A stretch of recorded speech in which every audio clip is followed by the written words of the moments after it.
I'm very welcome to have here Marin Dacos from the French Ministry of Higher Education and Research and Caroline Bertonèche from the Université Grenoble-Alpes, who will set the scene and have some opening remarks. Marin, can I invite you to share your screen and take the floor? Yes, thank you for the introduction.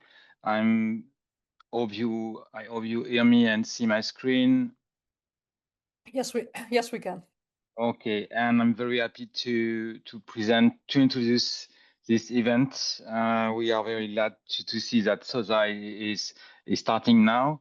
So you probably know that there is a national French policy, open science policy, since 2018, and we have built a second plan in 2021 with a French Committee for Open Science, with a French Open Science Fund of 6 million euros a year, with a website both in English and French, ouvrezlascience.fr, and a French Open Science Monitor, which is very important for us.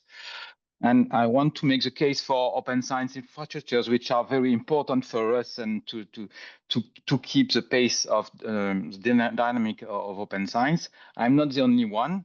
The G7 released a communiqué in 2023 saying that open science infrastructure were very important. They should be international, cooperative efforts, and so on. So what we have to address as an issue for the open science infrastructures, to my mind, is that there is a free rider issue. So many people use open science infrastructures, and as they are not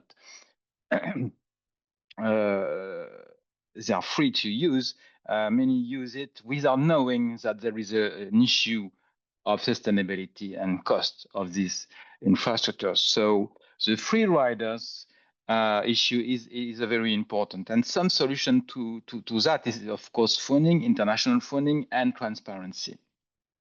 So for that, we created the National Fund for Open Science, and we decided to fund a lot of French open science infrastructures.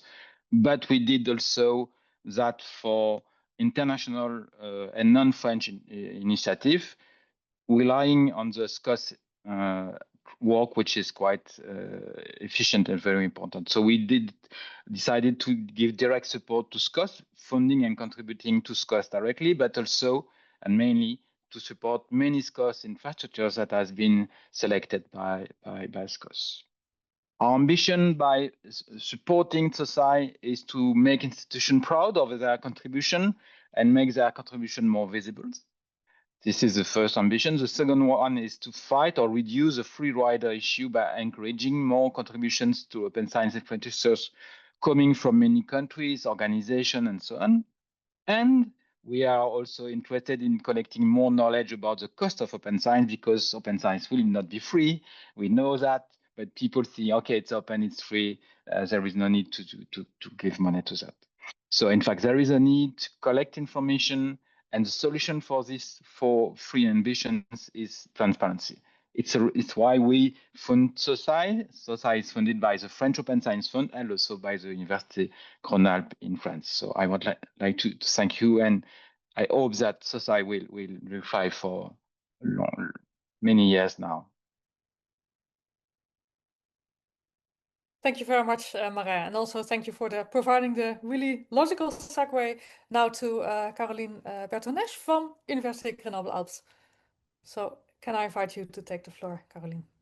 Yes, thank you so very much, Bianca, and thank you, Marin, for this initiative. I think everything you do for open science is quite brilliant and excellent, and we're very happy to participate and support when we can at UGA. I do want to first start by, I don't have any slides, I'm afraid, but it's going to be quite informal. But I do want to start by thanking Maxence. I've worked with Maxence now for 2 years, and he's, don't tell him that, but I'm sure he's listening. He's great to work with. He's full of great ideas and very modest, and he's done a lot for open science at UGA, and we worked together on the Gates project. When he first presented, I think it was right, I mean, he had just arrived a few weeks after he had arrived at UGA, and he presented that project to me, and I thought that was quite amazing. I still remember the Hall of Fame, and this idea that we needed to be transparent, more transparent in terms of funding open science. And this is also what I want to insist upon in my opening remarks, and what Marin so brilliantly called the free rider syndrome or symptom, is that we still have this idea amongst colleagues at universities that there's a myth around the fact that open science is free of cost, and this whole initiative of TSOSI really sort of fights this, or goes against that myth that everything is free when it comes to open science. So at UGA, we're happy to be the leader in the TSOSI project, and greatly represented by Maxence and the whole team at CRICAD and Cellule Data. We at UGA have always tried to be aligned with the national plan for open science. But also I wanted to insist, because I used to work as a president of the academic board with the team, the open science team, more closely. Now I'm in charge of international affairs, but still we're working closely with the colleagues in the field of open data and open science on the link between open science policies and European and global policies. And locally, we've been doing that work with open publications, with Centre Mersenne, UGA Édition, our university libraries, and internationally by getting involved in open science alliances. UGA is part of the Research Data Alliance. It's member of EOSC. It signed the Declaration on Research Assessment, and also signed the Declaration of Barcelona on Open Research Information. For us, TSOSI is also a great way to promote the role of the humanities and social sciences in relationship to open science and open data. UGI is very keen to work with the Directory of Open Access Books, and books are an important output in the humanities and social sciences, and it's essential to contribute to their visibility. And obviously, the notion of internalization, in this international outreach in funding open infrastructure is crucial during times of crisis, and especially what we're going through these days in terms of international outreach. Infrastructure funded solely by one state is usually at risk in our current era. And with TSOSI, we aim to contribute to the internationalization, of funding for open science. So I'm really delighted to be here today to release TSOSI in your company. It's still work in progress, as Maxence told me, the beta version, and it's meant to evolve in the years to come, but it's an important step, crucial step, and I'm hoping that other institutions and infrastructures will be welcome to rally around the project. So thank you very much, and I hope we have a very stimulating webinar. Thank you very much, Caroline, for those nice words, and those important words also, really putting forward why an initiative like this is so important, especially also in the current political climate, maybe. So with that, I do apologize. This was supposed to go smoothly.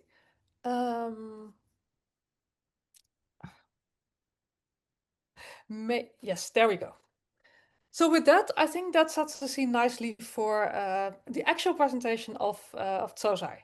And to give the floor to Maxence, who was already mentioned a couple of times, and to Guillaume, the technical brain behind it, to illustrate how TSOSI can meet those important goals that were highlighted by both Marin and Caroline about transparency of investments in open science infrastructures. So Maxence, I think I give you the word first, right?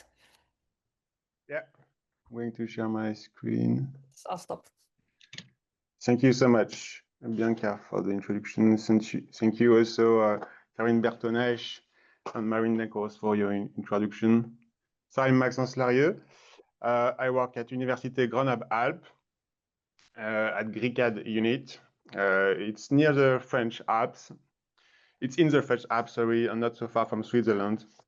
I have a PhD at the crossroad of computer science and humanities, and I'm the project leader of TSOSI. Guillaume, can you introduce yourself, please? Yep. Hello, everyone. I'm Guillaume Alzieu. I'm working with Maxence here in GRICAD in Université Grenoble-Alpes, and I'm the web and data engineer here for TSOSI. Thanks. So yes, the key word of TSOSI is sustainability and also transparency. The idea is to reach sustainability thanks to transparency. Of course, there is the background, the context. Here are a few elements about the idea of sustainability, or how to improve the sustainability of open infrastructure. I'm not going to describe all of them, but just to point a few of them. Of course, there is a SCOSS, Sustainable Coalition for Open Science Services, and I'm really glad that SCOSS is part of the advisory board of TSOSI. I will come back on this later. So it started in 2017, the first call. And more recently, we have the Barcelona Declaration on Open Research Information. Caroline Bertonèche have cited this. And you can see here that the third commitment is related to sustainability of infrastructures. I can here say, to describe more, is that when we talk about sustainability, as you see here, there are many ways to contribute to sustainability, like being part here in community building or community governance. And it's time to say that TSOSI, for this beta version, only focus on a financial contribution. One has to start.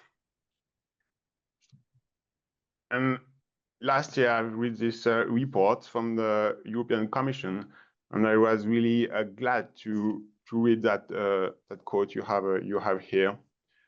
And while I was reading it, I was in my head, okay, in fact, at some point, it's what we plan to do. So TSOSI is kind of a tool, a web platform that centrally collects information, data about funding to open science infrastructure. I'm going to the next part. So what is it? So what are the TSOSI goals? As you have understood, we aim to contribute to improve to the sustainability of open science infrastructure. How? We are pragmatic and we want to increase the number of financial supporters of open infrastructures. We want to reduce the free riders, as said at the introduction. But more broadly, what we really aim to do to contribute is to make funding to open science infrastructure the norm. So it's important. We want that investing in DOAJ or open citation being as evident as paying for something like Wiley or something else. It's not that easy because, as you know, the economic model of the open science infrastructure is particular in that you did not reserve something specific for yourself with open science infrastructure. How the project is governed, what is the governance of the project? As you may understand, the French Committee for Open Science is the funder of the project, and Université Grenoble-Alpes is the leader of the project. It means that the legal entity of the project is Université Grenoble-Alpes. And we are working with Guillaume at GRICAD, who runs the platform, the web platform. We have an advisory board with DOAJ, DOAB, Operas, and SCOSS. And we also have a user group who give feedback on what we have designed. We were there with Cyprus, PCI, and Couperin, the French consortium. So why TSOSI is needed? I'm going to give 3 ideas, reasons on why TSOSI can bring to the community. The very idea of SOSI is that to put some light on all the institutions, organizations that have contributed to infrastructure. And the more we shed light on them, the idea is to have the more other institutions will join the movement. This is the very idea.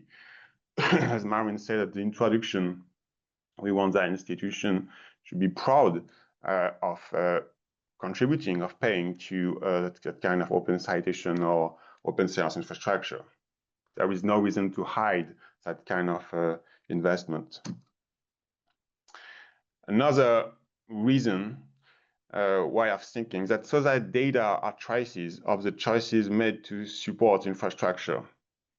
So basically, we have a person, politics, who take a decision to contribute to sustaining, to fund one infrastructure. And at the result, we have some data that have these traces of the choice. And the idea is that the more we disseminate the data, then the more evident it will be for the people who use the platform to fund open science infrastructures. We want to disseminate the reason why it's evident, why it's logical to contribute financially to open science infrastructure.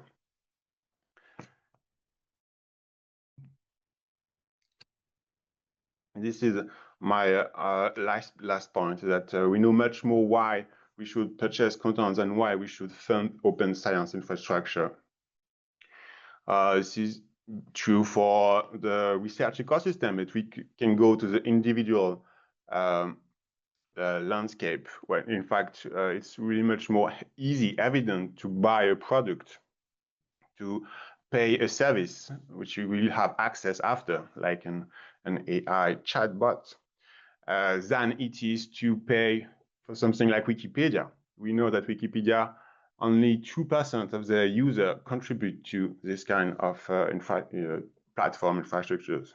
So it's not only related to research, but it's part of kind of our society, and we want to reduce that gap. I have finished my introduction. I will leave the floor to Guillaume, who will explain how does it work. But let me insist on that we are in a beta version. So of course, we don't have some information about all the landscape of open science infrastructures, but we started with 5 open science infrastructures. This is the really beginning. The project started in September 2024. Guillaume, please. Yes. So I will mainly explain what is the data workflow of our platform, and I will end with a little showcase of the platform in front of you. So mainly there are 2 steps in our data workflow. First, we have to prepare the data, which includes the collection, the cleaning, and the enrichment for display purposes. And then there are some consistency scripts that are running to ensure the data is consistent. So first, the collection of the data. Basically, for the beta version, we only have data provided by the partner infrastructures. So there are DOAJ, DOAB, Cypress, PCI, and Operas. The formats are, there are 2 formats that we use, mini spreadsheets, which are kind of financial accounts from the infrastructures. And Cypress does offer an API over payments that we can automatically get the data from. From this collection, we have to perform some cleaning of the data. First, we have to align the model from the data we get from the infrastructures to our own data model, which is quite simple. Basically, we want a date for the money transfer, the amount, the currency, the emitter of the transfer, sometimes the country as well, the recipient, aka the infrastructures, and when there is one, we are also interested in the intermediary. The intermediary usually is a library consortia, such as Cupra in France or Finelib in Finland, these kinds of intermediaries. Here in TSOSI, we are interested in the actual transfers, the money transfers made to the infrastructure, which is sometimes different from the support periods that are agreed between a supporter and an institution. So we have to break down these support periods into individual transfers when we can.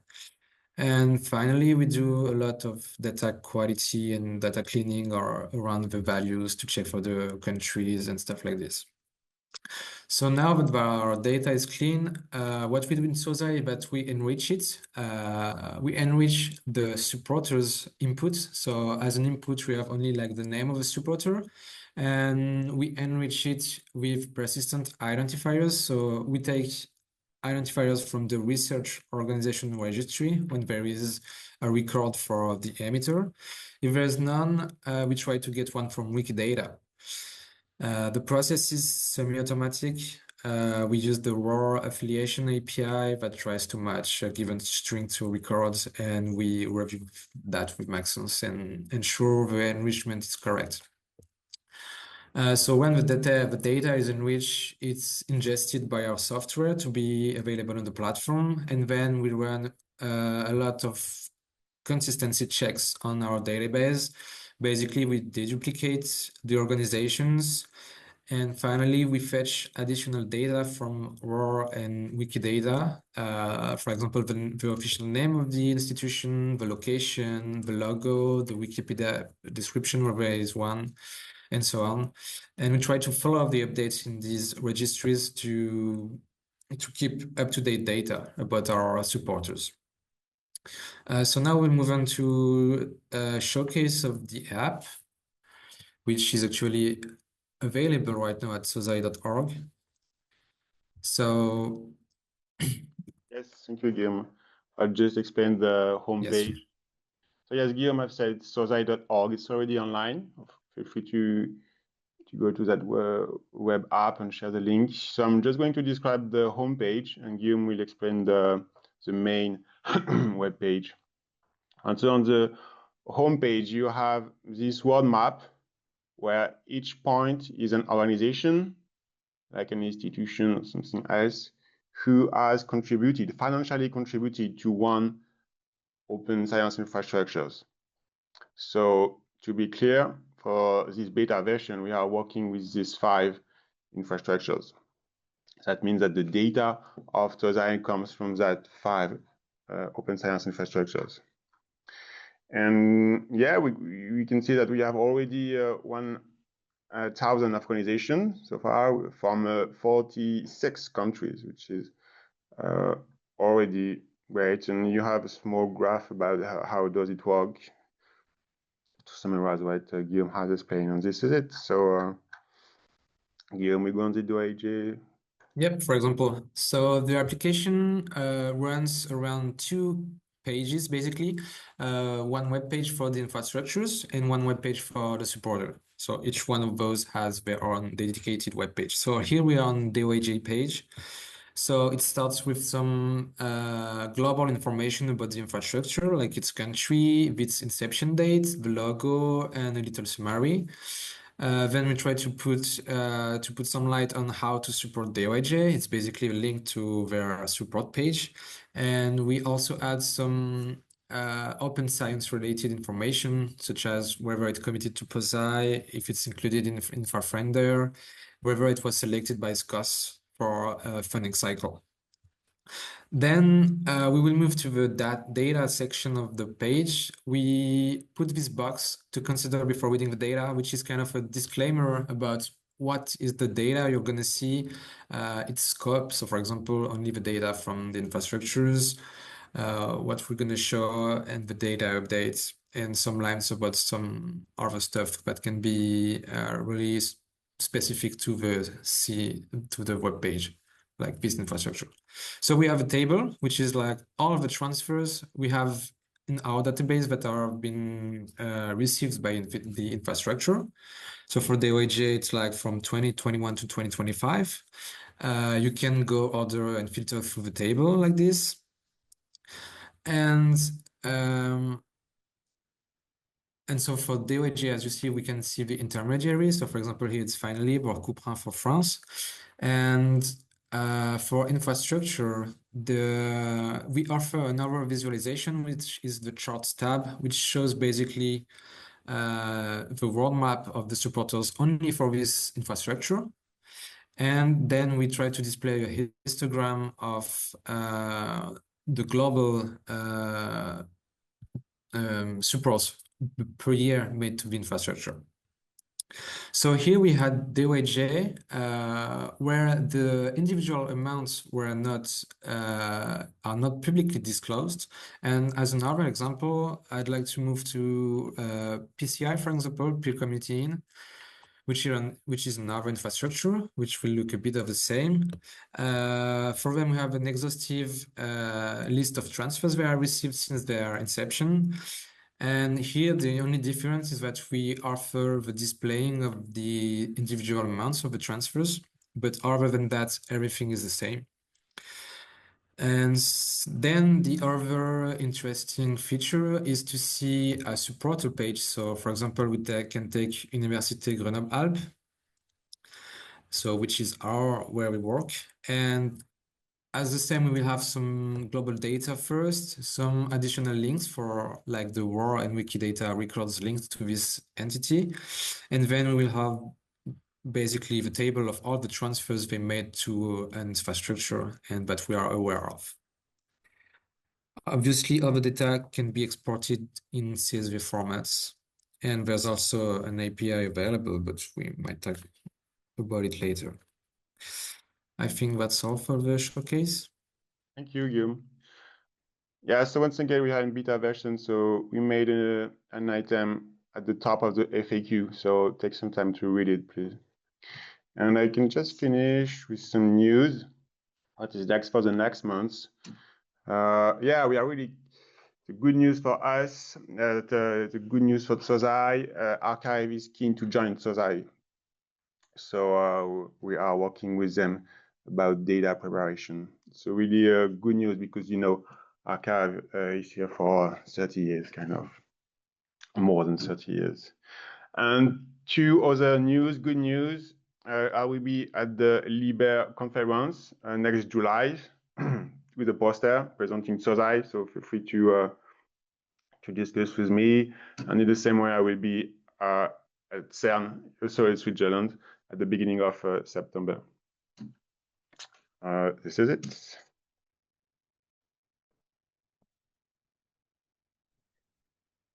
Thank you very much, Maxence, Guillaume, for this nice, extensive introduction, both about the ideas behind TSOSI and also about what the platform looks like. I will be alone because Demmy Verbeke is somewhere else in another meeting. I'm sorry for that.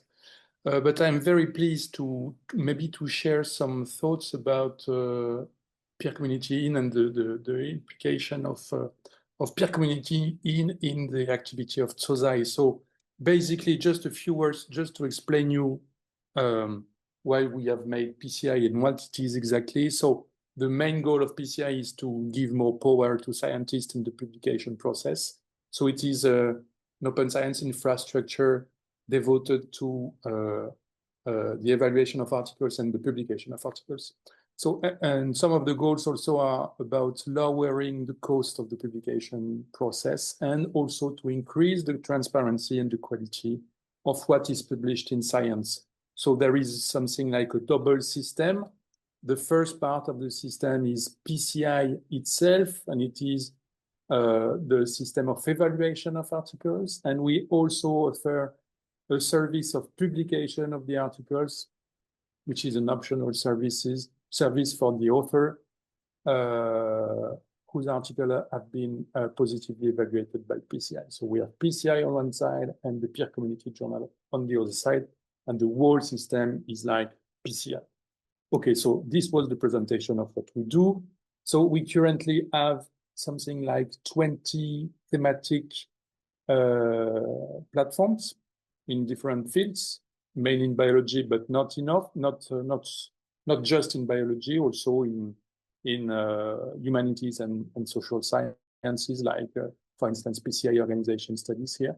And we also work with PCI registered report, which is a generalist PCI, but working only with registered report. And there are many things in humanities and social sciences in PCI registered report. So some numbers, we have 20 PCIs, we have many submitted articles, we have many recommendations, etc., etc. But the most important thing is that we have many supporting organizations. we have more than 200 organizations that support PCI, and the majority of these organizations, they support financially PCI. So it's a lot. We are happy with that, but at the same time, it's difficult to show, to display it, and to explain that to the universe. So as an example of this complexity, I can show you like these screenshots that show the universities and national institutes that support financially PCI, and you can see that there are a lot of them, and it's difficult to understand, difficult to sort, difficult to absorb this information, and because there are also institutes, libraries, societies, etc., etc. So we have many of them, and it's much more simple to summarize that with such an information with this chart, for instance, which comes from SOSI. So we have here the funders of PCI. So the 105 supporters of PCI from 13 different countries that are summarized here in this map. So this is just one aspect of one of the interests of SOSI, which is the fact that it displays very nicely and simply a very complicated information, but more generally, why we are happy to participate as beta testers in SOSI.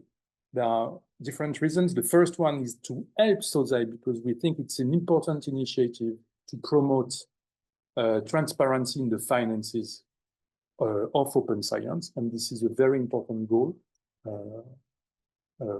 We also want to benefit from SOSI because it helps to increase the visibility of the transparency that we want to promote, so the transparency of PCI itself, and also it increases the PCI visibility. So this is quite selfish, okay, but it is a way for us to benefit from the activity of some partners.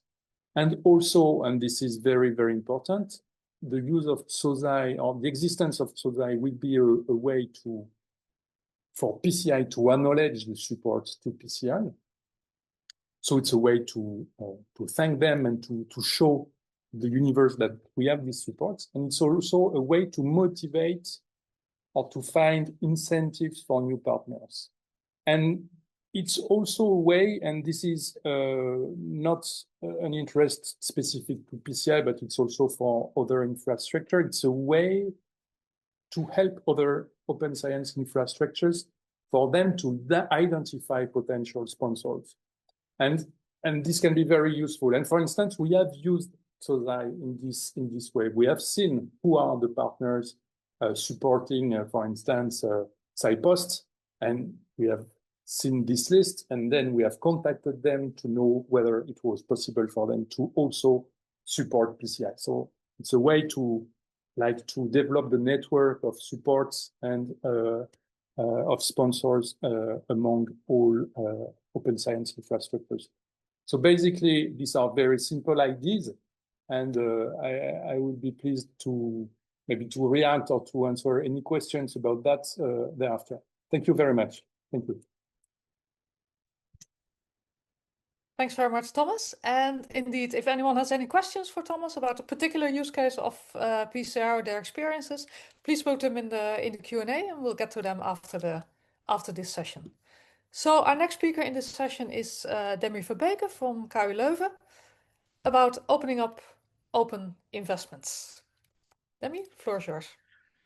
Thank you very much for the invitation and for the introduction. I hope you see the slides. So I have just a couple of slides to talk about what we do and why we like SOSI. As many people who are in the call will know, is that we have been supporting open science infrastructure and open access initiatives with a specific, if they're community-led and non-profit for a number of years, basically since 2018 when we funded the KU Leuven Fund for Fair Open Access. What we did at the start in 2018, we thought, okay, we want to build a website about this to show to the world what we support. And so here you see, and all credit is due to Laura Masotto, who built this website, and then the underlying database that you will see a screenshot of in the next slide. It's just a clear list on our website of the stuff that we support through KU Leuven libraries. And if people want to delve deeper into that, this is also openly. We have a database with a bit more details, what we support, what it is there a disciplinary link, and how much we spend on this initiative. Why do we do this? We do this for 4 reasons, and a lot of them have already been mentioned. Transparency is the first one. We want to be clear about what we support and how much money we give to these initiatives. The second reason is promotion. Is our very clear idea. If we want to give money to these initiatives, it's not only because we think they deserve the money, it's also because we want to show to the world these are the good ones. We want to support these. And so it's putting the spotlight on community-led nonprofit alternatives. The third reason is inspiration for other libraries. What I'm about to say might sound very harsh for a lot of librarians in the room, but I have very little patience for librarians who tell me we do not have money to support this. I always say, no, that's not true.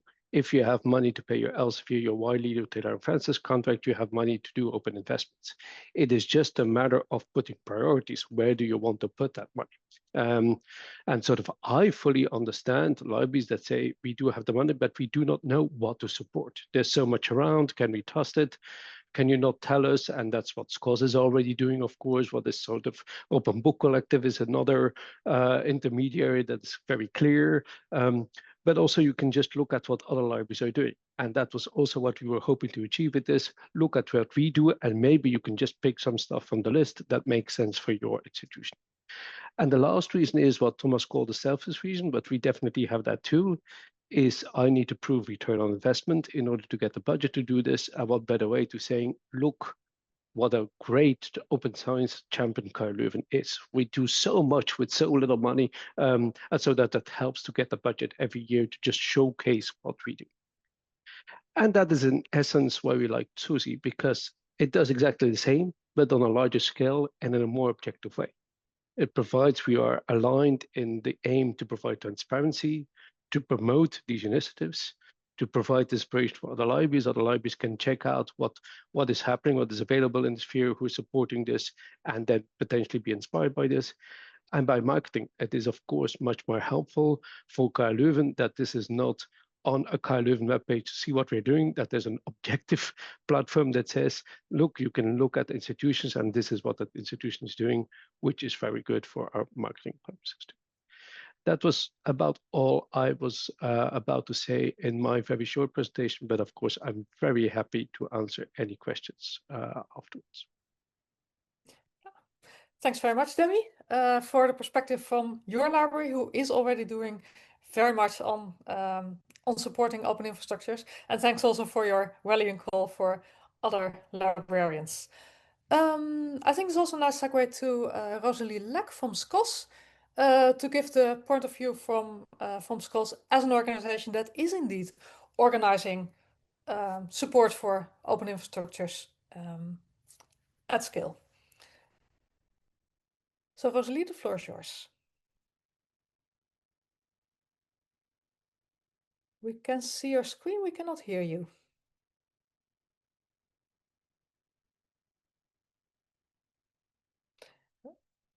I think you're muted still.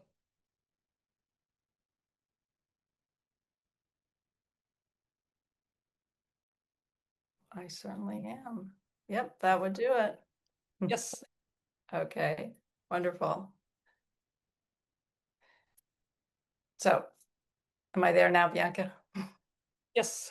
Wonderful, thank you. So thank you again, Bianca, and also for the impressive demonstration from TSOSI. It's just so amazing the work you've done, considering just having started last year.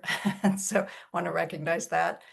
And also I'm so excited. I don't know if I've ever given a presentation where I've heard my organization's name so many times. It's very gratifying. So thank you all for the acknowledgement. So let me just quickly I want to give you just an overview of SCOSS and then show kind of our connection with SOSI. So SCOSS is an organization with the aim to help to sustain vital, non-commercial open infrastructure that supports the implementation of open science. So I just want to take apart that a little bit. There's a lot of key words in there, and each one is pretty important. So the first being it's sustaining. And so the idea of SCOSS is long-term sustainability. And as we've been hearing all along today, it's not just a one-time, I pay for this or for that. It's a long-term commitment to these infrastructures that we need to all be doing and supporting. So that's a foundation of SCOSS, is this a long-term sustainability, and that they're vital infrastructures, they're essential infrastructures that are highly used and highly community-driven. They're non-commercial. All the infrastructures that are endorsed by SCOSS are non-commercial infrastructures. And of course, they're open. And the goal is to support the implementation of open science. And among the SCOSS vision is strongly believing that open science is built on open infrastructure. The two are connected. And so what do we do and how do we do it? We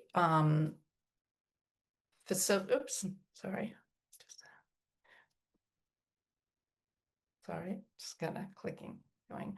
So we endorse infrastructures for investment. And so the way that works is we open up every year to infrastructures to apply to be SCOSS endorsed infrastructures.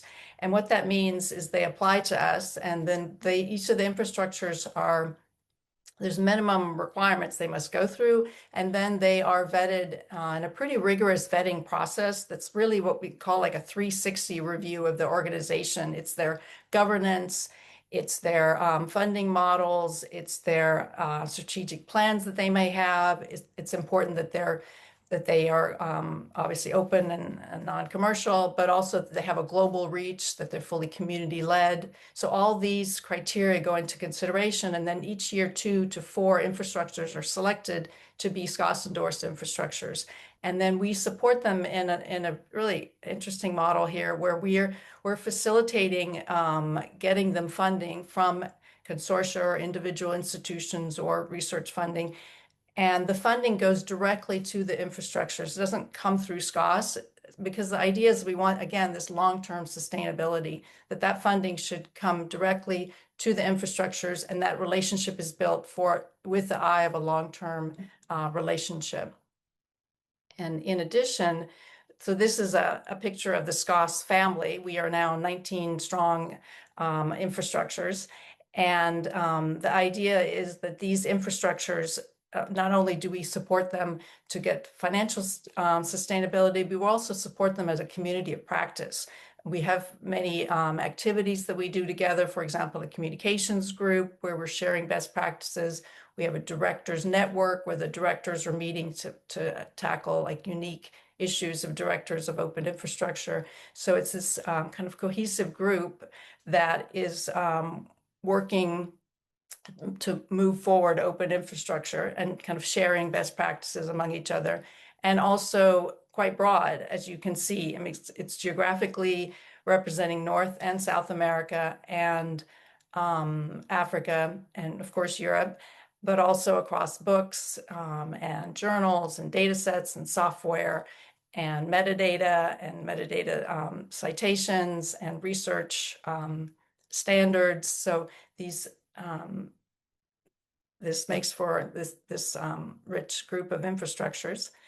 And so the connections we've been seeing up to this point, we can certainly see between SCOSS and SOSI, is that open science infrastructure requires sustainable distributed support.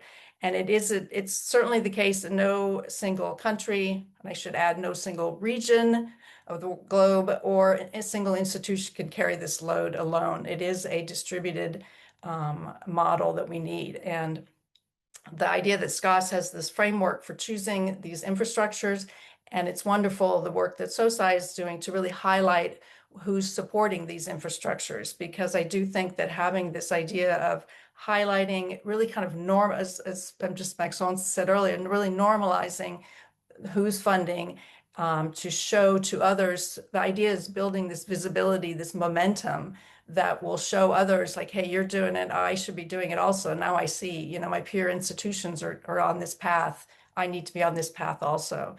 And by showcasing this collective investment, we really show the credibility of this movement. We signal the global commitment of this movement, which is, it's growing and it's very exciting. And finally, the idea of transparency. And I'd love to see what Leuven's doing, showing just who they contribute to. And I think that kind of transparency is really important. So, and this is again, the heart of what SOSI is doing. So we're very excited to be working with them. And this is just more information about SCOSS, and I'm certainly available. That was super fast, I know. I'm available to answer any questions.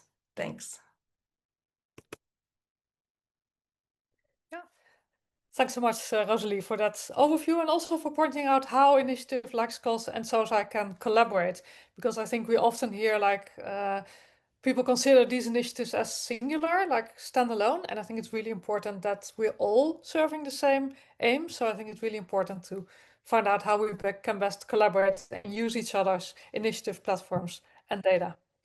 So with that, I'd like to turn to Joanna from DOAJ for the final short presentation on how SOSI benefits DOAJ.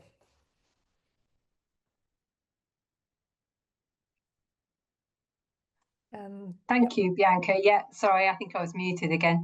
Thank you so much for that. I hope you can see my slides. Can you see my slides? Excellent. So we were really delighted to be part of this project at DOAJ, and really pleased to be sharing our experiences today. Just a very quick introduction to DOAJ and our work. We are a directory of peer-reviewed quality open access journals, and an organisation with a much wider mission to share the visibility, reputation, impact of all quality open access journals, and that includes all disciplines, all geographies, and all languages. And I think if you look at our distribution across the world, you can see just how many languages and countries we support, and we have 21,500 journals now. In terms of what we use our funding on, because this is one of the questions we quite often get as an open infrastructure, what do you need your money for? You're there, everything's up there. What could you possibly need investment for?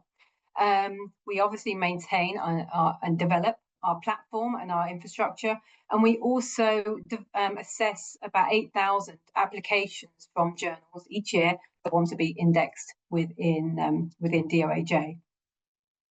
So that's the money going out. And in terms of the money coming in, well, all of our services and data are provided openly to the community at no cost. So we're not getting any money that way. So where do we get our funding from? And this is like many services or infrastructures. When we were launched back in 2003, we started off with some grant funding from Open Society Institute and Spark, plus some early sponsors as well to really get the service running. But quite early on in our history, in 2007, we introduced a membership program to enable our community to support our work. And that was everyone from individuals to publishers, to library consortia as well. We gradually grew our funding base over the years. And then in 2017, I'm going to mention SCOSS again. We were one of the SCOSS pilot infrastructures. And that has really enabled us to really build out our supporter base. And our support has grown steadily since then, mainly in Europe and in North America, but also from other regions of the world. And now today we have about 600 or so libraries supporting us from about 35 consortia, a number of other publishers, data users, service providers, and of course, importantly, research funders supporting us as well. It's a good news story, but we still struggle to generate sufficient funding for our operations. I think this is one of the reasons, and this is one of the things that SOSI is going to help us with, and that's because grant funding tends to be directed to the new, exciting, sexy initiatives that are going to change the world of scholarly publishing. That's where many libraries want to put their money. It's very good to have a new initiative running in the open science world, but that can mean on the downside that essential services, some of the building blocks of the used in these innovations, can be ignored and struggle to attract funding for their core operations.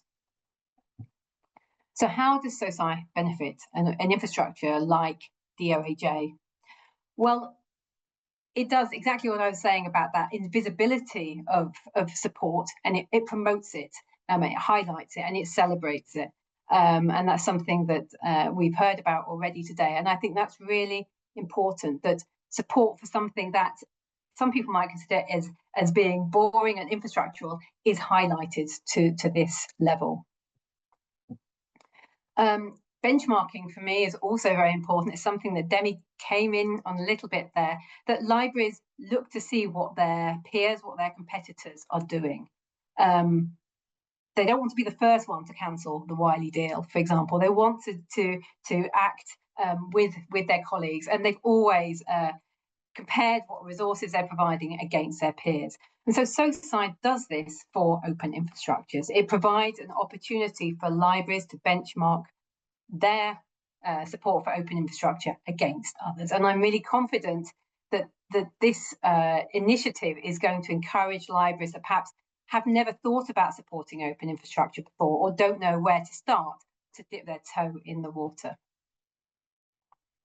And then finally, I wanted to finish with something very practical, in that DOAJ we have a core mission which is all about supporting journals in underrepresented regions, the indexing of journals, the development of our database.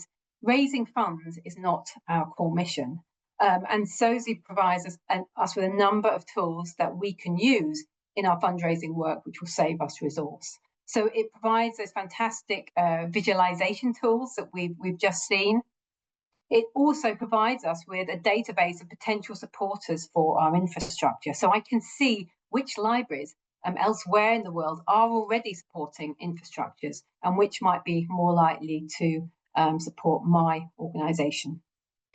And we saw from Guillaume earlier that SOSI is taking the data that we provide them and then enriching it with Wikidata, with raw IDs. And that's also a really important service to infrastructures like mine. That all means that we can focus more on our core mission of indexing and supporting journals. Thank you. Thank you very much, Joanna. Also for highlighting some things that I really took away from your presentation is both the importance of maintenance and operations as like something that requires, that takes a lot of resources, and it's not just about funding new developments or new initiatives, but really about continuing operations of those infrastructures that we have and that are closely integrated in our open ecosystem. And then the second point you made about how the effort that goes into fundraising takes away from those resources for all those other things. So anything that can help these efforts to make it easier and more transparent and provide that overview. And that's also something where SOSI can play an important role. So thanks for those points and your general presentation.